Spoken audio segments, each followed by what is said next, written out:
노동법 실무. 노동계도 조심해야 할 김영란 법. 중앙경제 이슈앤 리포트.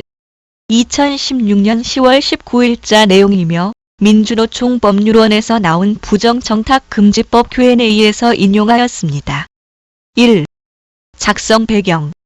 부정청탁 및 금품 등 수수의 금지에 관한 법률, 일명 김영란법이 9월 28일 본격 시행됨과 동시에 사회 곳곳에서 긴장한 분위기가 역력하다. 연일 언론에서는 법 시행 이후에 이런 점들이 달라졌다고 기사를 쏟아내고 있다.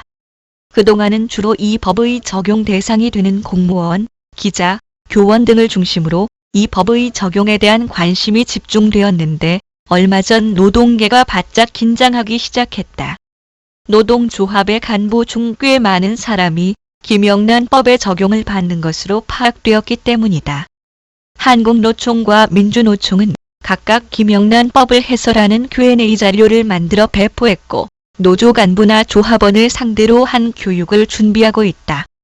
이번에는 민주노총 법률원의 김영란법 Q&A를 인용하여 몇 가지 흥미로운 질문과 답변을 소개하고자 한다. 2. 노조 간부나 조합원과는 상관없는 것 아닌가? 공무원이나 기자, 교원만 해당되고 노동조합 간부나 조합원과는 상관없는 것 아닌가요? 그렇지 않습니다. 많은 조합원들이 간접적으로 관련이 있습니다. 부정청탁금지법은 부정청탁이나 금품 등을 받는 사람만 처벌하는 것이 아니라 청탁을 하거나 금품 등을 주는 사람도 처벌합니다. 청탁하거나 금품 등을 주는 사람은 대상에 제한이 없습니다. 내국인이든 외국인이든 다 적용되고 조합원 모두가 해당됩니다. 이건 당연한 거죠. 3. 각종 위원회의 위원으로 활동하는 노조원. 노동조합의 추천으로 정부나 지방자치단체의 각종 위원회에서 위원으로 위촉되어 활동하고 있는 경우가 많습니다. 지방자치단체에서 조례로 설치한 각종 위원회도 마찬가지입니다. 이런 각종 위원회에 위원으로 활동하는 분들도 공무원과 마찬가지로 보아 대상이 됩니다. 대표적인 것이 노동위원회 근로자위원이 여기에 해당됩니다. 정부의 최저임금심의위원회 등 각종 위원회의 노동자 대표로 활동하시는 분도 있지요. 다 해당이 됩니다. 4. 노조 간부의 금지 행위로 인한 노조 양벌 규정. 노조 간부가 노조 업무와 관련하여 금지되는 행위를 하면 노동조합도 양벌 규정으로 제재를 받게 됩니다. 양벌 규정 법인 단체의 직원이 업무에 관하여 부정청탁, 금품 등을 주면 그 직원도 처벌하지만 법인이나 단체도 양벌 규정으로 제재, 즉 벌금 또는 과태료를 받습니다.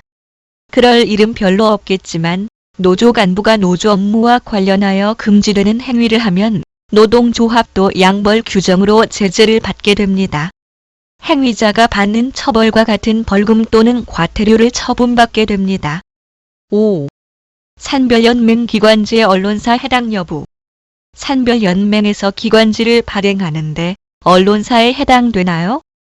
기관지가 신문으로 등록되어 있으면 신문사업자에 해당될 수 있습니다. 다만 정기 간행물은 잡지나 기타 간행물로 등록, 신고를 한 경우에 한해서 정기 간행물 사업자에 해당됩니다. 민주노총, 가맹산별에서 발행하는 기관지는 대체로 등록이 되어 있었습니다. 단위 사업장에 노본인 등록되어 있는 경우가 없으므로 이 경우는 부정청탁금지법에서 말하는 정기 간행물이 아닙니다. 6. 적용 대상 기관의 조합원의 노조 전임자 활동 시 공무원, 교원, 언론사 기자, 공기업 직원인 조합원이 노조 전임자로 활동하는 경우에는 어떻게 되나요? 원래 업무는 휴직 내지 휴직 유사한 상태에 있습니다만 휴직 중인 경우에도 동일하다고 합니다. 육아휴직 등 개별적인 휴직의 경우에도 마찬가지입니다. 예를 들어 공기업 직원 신분인데 상급 단체인 산별노조의 위원장에 당선되어 활동하고 있는 경우에도 여전히 공기업 직원으로서 부정청탁금지법 적용 대상이 됩니다.